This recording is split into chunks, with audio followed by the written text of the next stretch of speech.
या देवी सर्वभूतेषु मां शक्तिरूपेण संस्थिता नमस्तस्यै नमस्तस्यै नमस्तस्यै नमो नमः। जय माता दी। माता रानी आप सभी भक्तजनों पर सदैव अपनी कृपा दृष्टि बनाए रखे। नवरात्रि के इस पावन दिन में आज हम सुनेंगे श्री दुर्गा सप्तशती से 9वां और 10वां अध्याय हिंदी में। उससे पहले सुनेंगे श्री दुर्गा अष्टोत्तर नाम का पाठ। माँ अम्बे के चरण कमल में ध्यान लगाते हुए आइए पाठ का श्रवण करते हैं। शंकर जी पार्वती जी से कहते हैं, कमला ने अब मैं अष्टोत्तर नाम का वर्णन करूँगा, सुनो, जिसके प्रसाद मात्र से परम साध्वी भगवती दुर्गा प्रसन्न हो जाती है। ओम सती साध्वी भवप्रीता भवानी भवमोचनी दुर्गा जया आद्या त्रिनेत्रा शूलधानी पिनाकधारिणी चित्रा चंडघांटा महातपा मन बुद्धि अहंकारा चिता चिति सर्वमंत्रमयी सत्यानंदन स्वरूपिणी अनंता भावनी भव्या भव्या अभव्या सदागति सांभवी देवमाता रतनप्रिया सर्वविद्या दक्ष कन्या दक्ष यज्ञ विनाशिनी अपर्णा अनेक वर्णा पाटला पाटलावती पाटंबर परिधाना कलम जर्जिनी अमय विक्रमा कुरा सुंदरी सुरसुंदरी वन दुर्गा मातांगी मातांगी मुनि पूजिता ब्राह्मणी महेश्वरी ऐन्द्री कौमारी वैष्णवी चामुंडा वाराही लक्ष्मी पुरुषा कीर्ति बिमला उत्कृष्णी ज्ञाना क्रिया नीता बुद्धा बहुला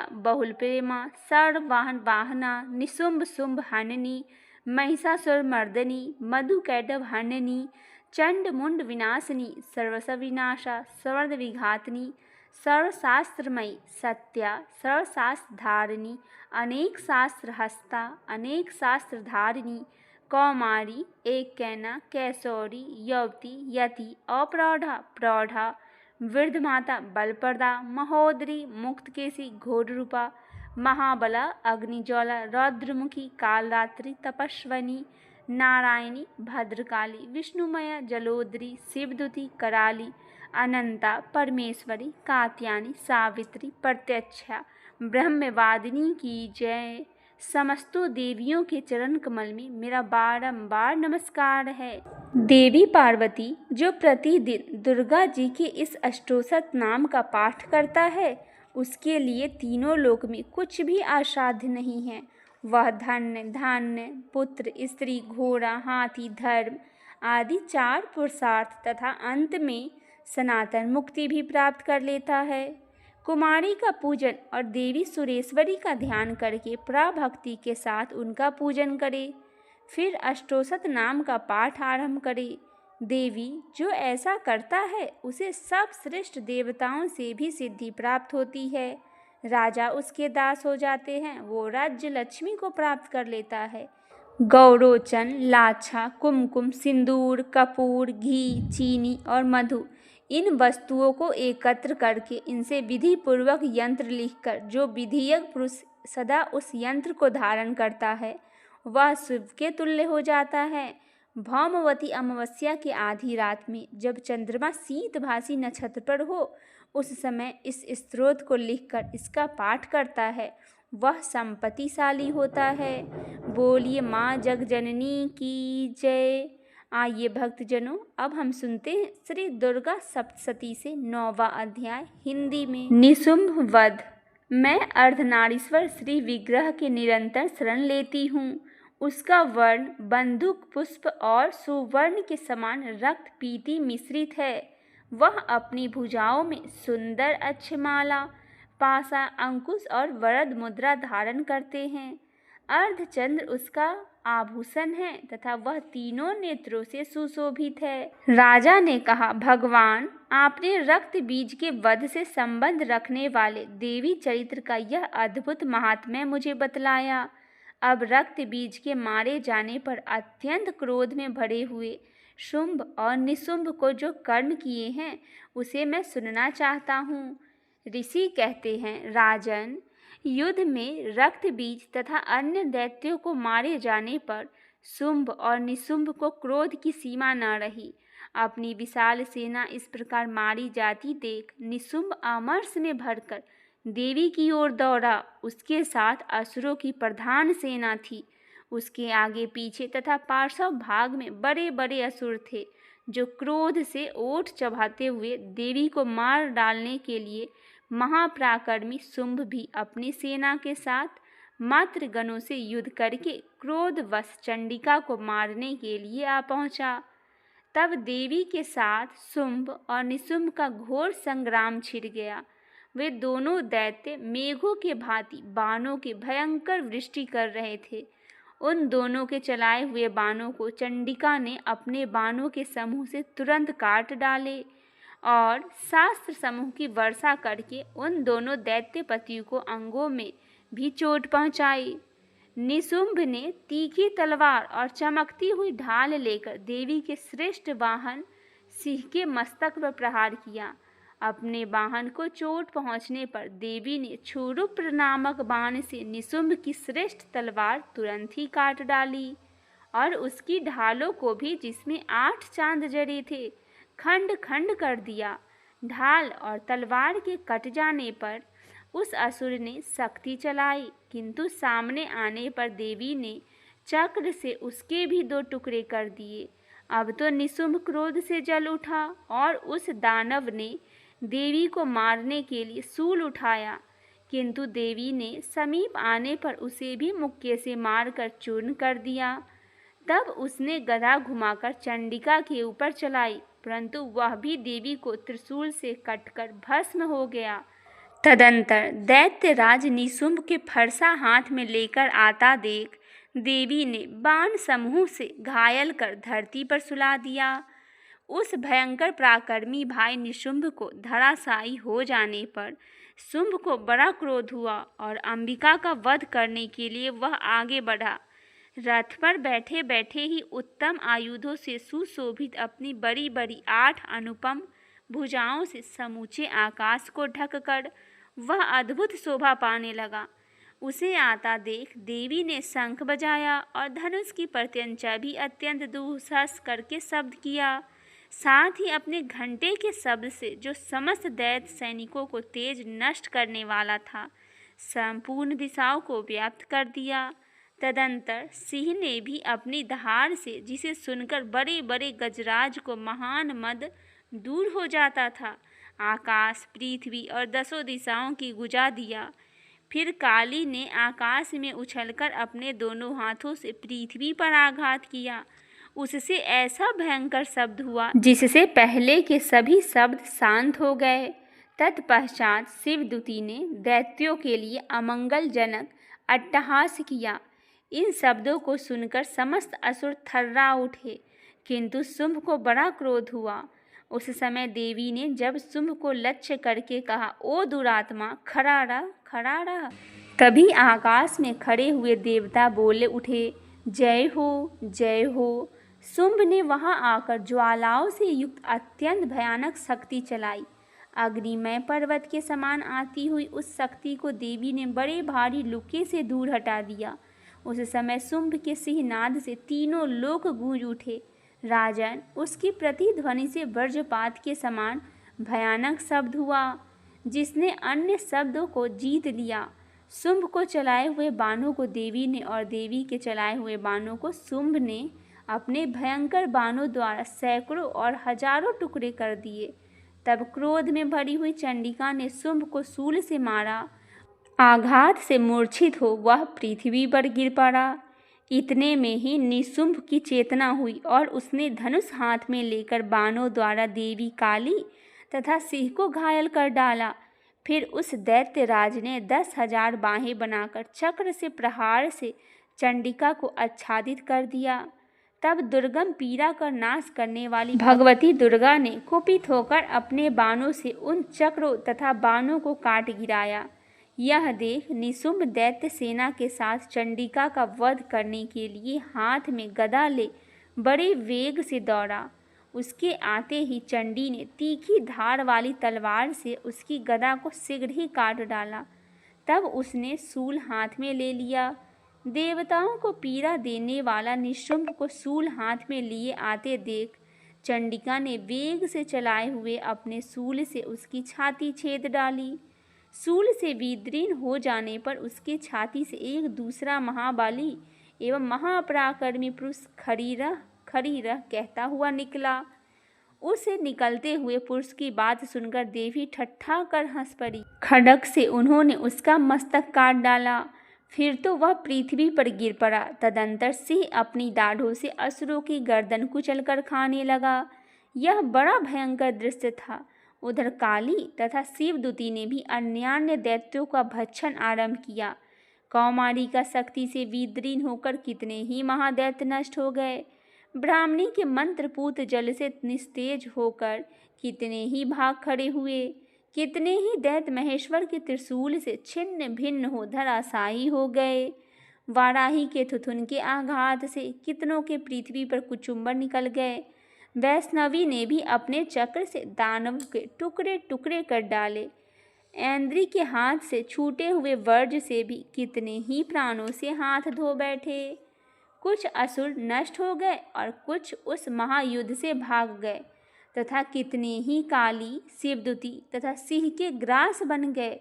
इस प्रकार श्री मार्कंडेय पुराण में सार्वजनिक मनवंतर कथा के अनंतर्गत देवी महात्म्य निशुंभ वध नामक 9वां अध्याय पूरा हुआ। आइए अब सुनते हैं 10वां अध्याय शुंभ का वध। मैं मस्तक पर अर्धचंद्र का धारण करने वाली शिव शक्ति रूपा भगवती कामेश्वरी को हृदय में चिंतन करता हूँ। वे तपाए हुए सुवर्ण के समान सुंदर है। सूर्य, चंद्रमा और अग्नि, ये ही 3 उनके नेत्र है तथा वे अपने मनोहर हाथों में धनुष बाण का अंकुश पाशा और शूल धारण किए हुए हैं। ऋषि कहते हैं, राजन, अपने प्राण के समान प्यारे भाई निशुंभ को मारा गया देख तथा सारी सेना का संहार होता जान शुंभ ने कुपित होकर कहा, दुष्ट दुर्गे, तू बल के अभिमान में आकर झूठ मूठ का घमंड ना दिखा। तू बड़ी माननी बनी हुई है, किंतु दूसरी स्त्रियों का बल का सहारा लेकर लड़ती है। देवी बोली, ओ दुष्ट, मैं अकेले ही हूँ। इस संसार में मेरे सिवा दूसरी कौन है? देख, ये मेरी विभूतियाँ हैं, अतः मुझ में ही प्रवेश कर रही हैं। तदंतर ब्राह्मणी आदि समस्त देवियाँ अंबिका देवी के शरीर में लीन हो गई। उस समय केवल अंबिका देवी ही रह गई। देवी बोली, मैं अपने ऐश्वर्य शक्ति से अनेक रूपों में यहाँ उपस्थित हुई थी। उन सब रूपों को मैंने समेट लिया। अब अकेले ही युद्ध में खड़ी हूँ।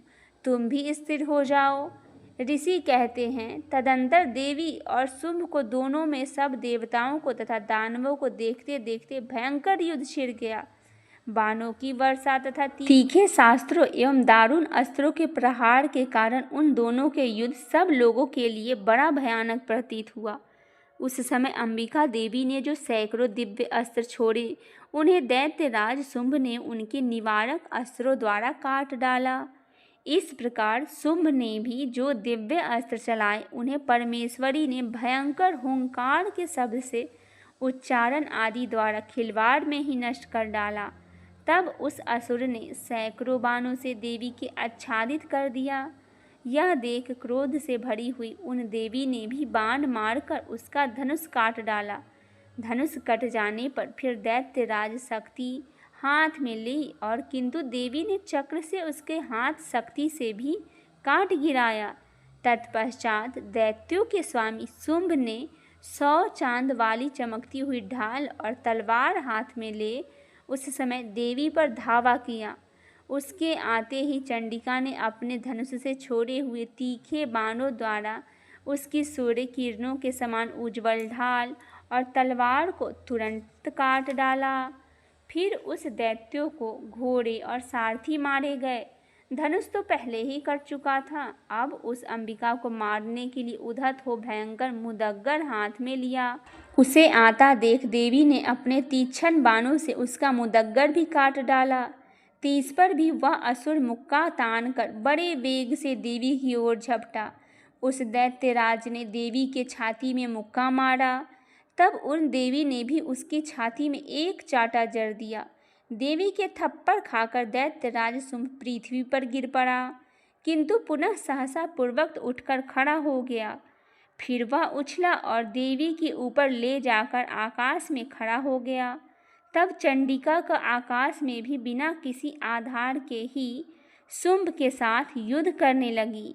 उस समय दैत्य और चंडिका के आकाश में एक दूसरे से लड़ने लगे। उनका वह युद्ध पहले सिद्ध मुनियों के विस्मय में डालने वाला हुआ। फिर अंबिका ने शुंभ के साथ बहुत देर तक युद्ध करने के पश्चात उसे उठाकर घुमाया और पृथ्वी पर पटक दिया। पटके जाने पर पृथ्वी पर आने के बाद वह दुष्टात्मा दैत्य पुनः चंडिका का वध करने के लिए उनकी ओर बड़े वेग से दौड़ा। तब समस्त दैत्यों के राजा शुंभ को अपनी ओर आता देख देवी ने त्रिशूल से उसकी छाती छेद कर उसे पृथ्वी पर गिरा दिया। देवी के शूल के धार से घायल होने पर उसके प्राण पखेरु उड़ गए और वह समुद्र द्वीपों तथा पर्वतों सहित समूचे पृथ्वी को कपाता हुआ भूमि पर गिर पड़ा। तदंतर उस दुरात्मा के मारे जाने पर संपूर्ण जगत प्रसन्न एवं पूर्ण स्वस्थ हो गया तथा आकाश स्वच्छ दिखाई देने लगा। पहले जो उत्पात सूचक मेघ और उल्कापात होते थे वे सब शांत हो गए तथा उस दैत्य के मारे जाने पर नदियाँ भी ठीक मार्ग से बहने लगी। उस समय शुंभ को मृत्यु के बाद संपूर्ण देवता हृदय में हर्ष से भर गए और गंधर्व गण मधुर गीत गाने लगे। दूसरे गंधर्व बाजा बजाने लगे और अप्सराएं नाचने लगी। पवित्र वायु बहने लगी। सूर्य की प्रभा उत्तम हो गई। अग्निशाला की बुझी हुई आग अपने आप प्रज्वलित हो उठी। संपूर्ण दिशाओं के भयंकर शब्द शांत हो गए। इस प्रकार श्री मार्कंडेय पुराण में सार्वनिक मनवंतर कथा के अनंतर्गत देवी महात्म्य शुंभ वध नामक 10वां अध्याय पूरा हुआ। बोलिए माँ जगजननी की जय। आइए भक्तजनों, अब हम सुनते हैं श्री दुर्गा चालीसा। नमो नमो दुर्गे सुख करनी, नमो नमो अम्बे दुख हरनी। निरंकार है ज्योति तुम्हारी, तिहो लोक फैली उजियारी। शीश लीलाट मुख महाविशाला, नेत्र लाल भ्रिकुटी विकराला।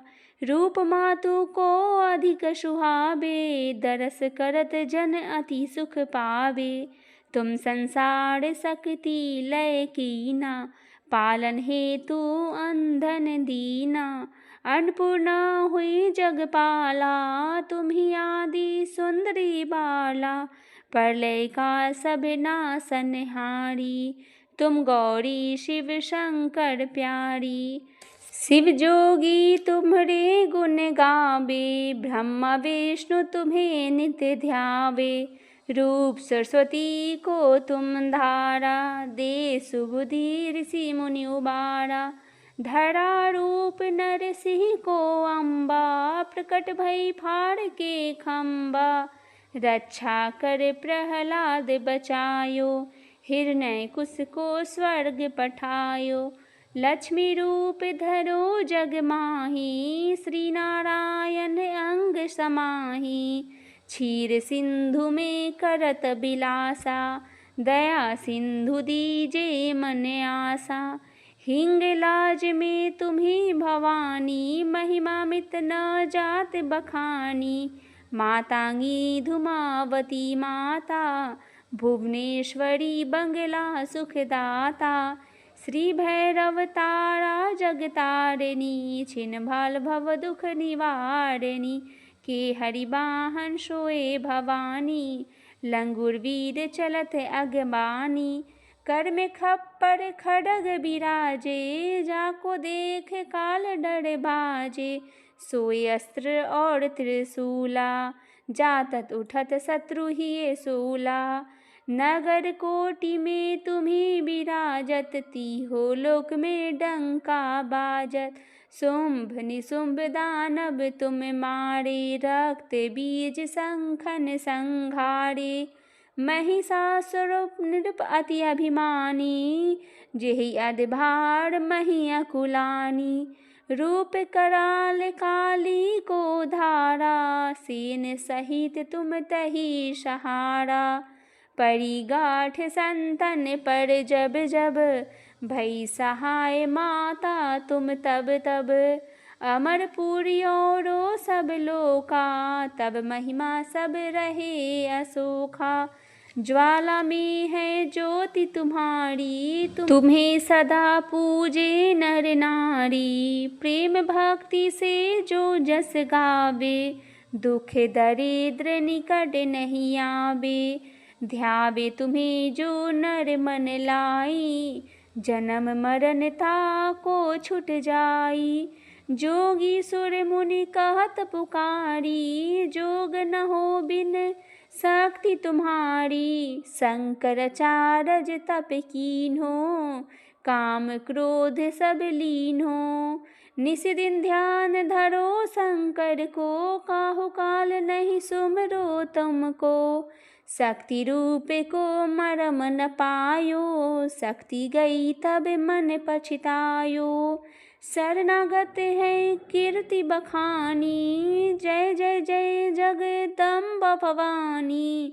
भई प्रसन्न आदि जगदम्बा, दई शक्ति नहीं कीन विलम्बा। माँ को मातु कष्ट अति घेरो, तुम बिन कौन हरे दुख मेरो। आशा तृष्णा निपट सतावे, रिपु मूरख मोहि अति डर पावे। शत्रुनाश कीजे महारानी, सुमरो चित तुम्हें भवानी। करो कृपा हे मातु दयाला, रिद्धि सिद्धि दे करहु निहाला। जब लागी जियो दया फल पाऊँ, तुम्हरो जस मैं सदा सुनाऊँ। दुर्गा चालीसा जो कोई गावे, सब सुख भोग परम पद पावे। देवी दास शरण निज जानी, करो कृपा जगदम्बा भवानी। श्री दुर्गा चालीसा संपूर्ण हुआ। बोलिए माँ दुर्गा भवानी की जय। नौ देवी मैया की जय। माँ जगजननी की जय। अब हम करेंगे माता रानी से क्षमा प्रार्थना। परमेश्वरी, मेरे द्वारा रात दिन सहस्त्रों अपराध होते रहते हैं। यह मेरा दास है, यूँ समझकर मेरे उन अपराधों को आप कृपापूर्वक क्षमा करो। मैं आवाहन नहीं जानती, विसर्जन करना नहीं जानती तथा पूजा करने का ढंग भी नहीं जानती। क्षमा करो देवी। सुरेश्वरी, मैंने जो मंत्रहीन, क्रियाहीन और भक्तिहीन पूजन किया है, वह सब आपकी कृपा से पूर्ण हो। सैकड़ों अपराध करके भी जो देवी तुम्हारे शरण में जा जगदम्बे कहकर पुकारता है, उसे वही गति प्राप्त होती है जो ब्रह्मादि देवताओं के लिए भी सुलभ नहीं है। जगदम्बिके, मैं अपराधी हूँ, किंतु तुम्हारी शरण में आई हूँ।